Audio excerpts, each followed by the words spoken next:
काला साया। यूं तो बनारस घाट अपनी खूबसूरती के लिए बहुत प्रचलित है, पर घाट के किनारे कई राज लिए बैठे हैं। ये कहानी शुरू होती है बनारस के घाट के पास बने ममता निवास से, जहां प्रिया लाल जोड़े में ममता के घर उसकी बहू बनकर आती है। आओ आओ बहू, घर को अपने पैरों से पवित्र करो। ममता घर की दहलीज पार कर ही रही होती है कि अचानक एक बहुत गंदी सी बास पूरे घर में फैल जाती है।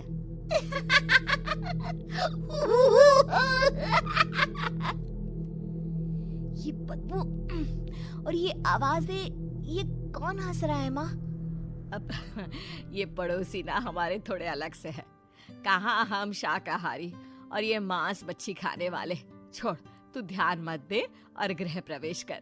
और हाँ बहू, अपनी सास की एक बात हमेशा याद रखना, इन पड़ोसियों से तो कभी बात नहीं करेगी। अच्छे लोग नहीं है ये। अपनी सास की ये बात मानेगी ना बेटा? हाँ माँ, जो आपकी मर्जी, मैं उनसे बात नहीं करूंगी। अगले दिन प्रिया अपनी पहली रसोई बनाने रसोई घर में जाती है। ये छोकी बात तो नाक में जा रही है। एक काम करती हूँ, खिड़की खोल देती हूँ। प्रिया खिड़की खोलने जाती है। इतने जाले, लगता है इस खिड़की को कभी खोला ही नहीं गया।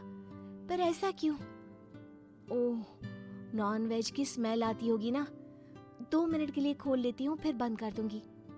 प्रिया खिड़की खोलती है। खिड़की खोलते ही उसकी नजर सामने वाले घर की खिड़की पर पड़ती है, जहाँ एक लड़की खड़ी होती है।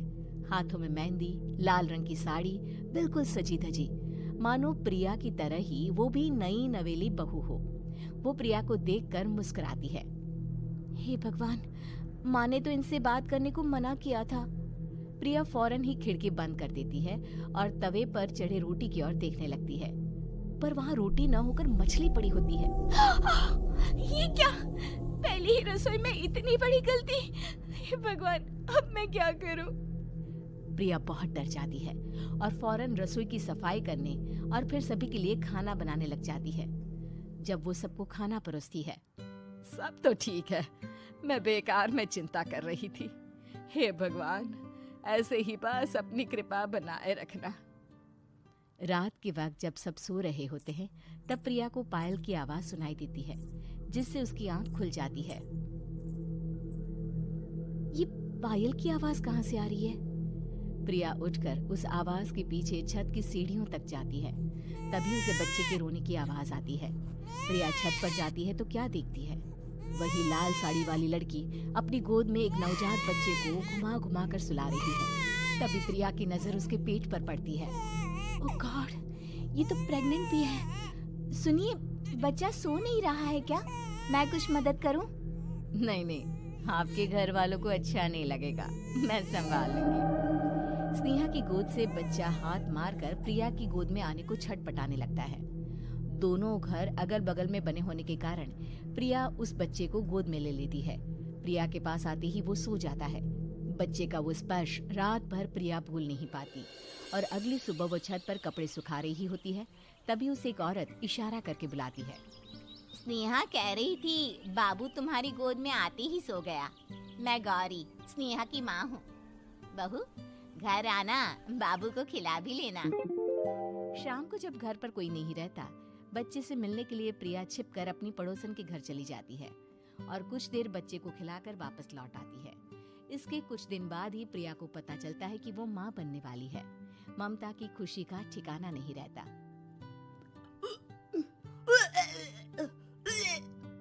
माँ जी, पता नहीं क्यों उल्टी आ रही है।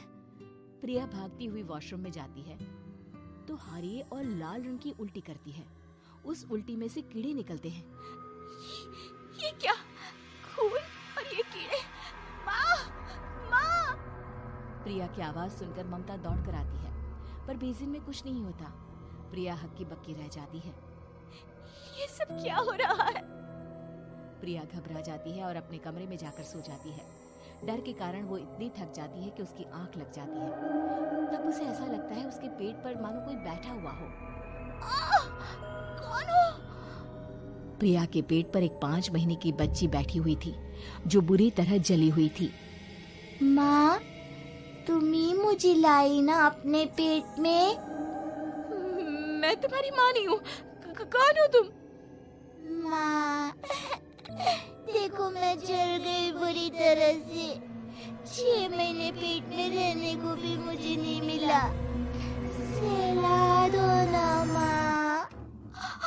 बचाओ, बचाओ, माँ। ममता दौड़कर कमरे में आती है। प्रिया की बातें सुनकर वो सब समझ जाती है। तू कहीं बगल वाले घर में तो नहीं जाकर आई ना बहू? मुझे माफ कर दो, मैं गई थी माँ। उस घर में सब मरे हुए हैं बहू। कई साल पहले स्नेहा उस घर में बहू बनकर आई थी। कुछ ही दिन में वो एक बच्चे को जन्म देने वाली थी। पूरा घर बच्चे के आने की खुशी में खोया था कि एक दिन अचानक उस घर में आग लग गई। सब बुरी तरह जलकर मर गए। गौरी आज भी दादी बनने का इंतजार कर रही है और इसीलिए स्नेहा ने अपना अजन्मा बच्चा तुम्हारी कोख में डाल दिया। ममता ये कह रही होती है कि पीछे से उसके पैरों को एक बच्चा पकड़ लेता है। दादी, दादी। माँ, स्नेहा की गोद में यही बच्चा था। ये बच्चा कौन है फिर? तेरी मौत है। तेरी भी दादी। जिस चीज का ममता को डर था वही हो गया। कार करवा देती है और ममता निवास फिर से आत्माओं के साए से मुक्त हो जाता है।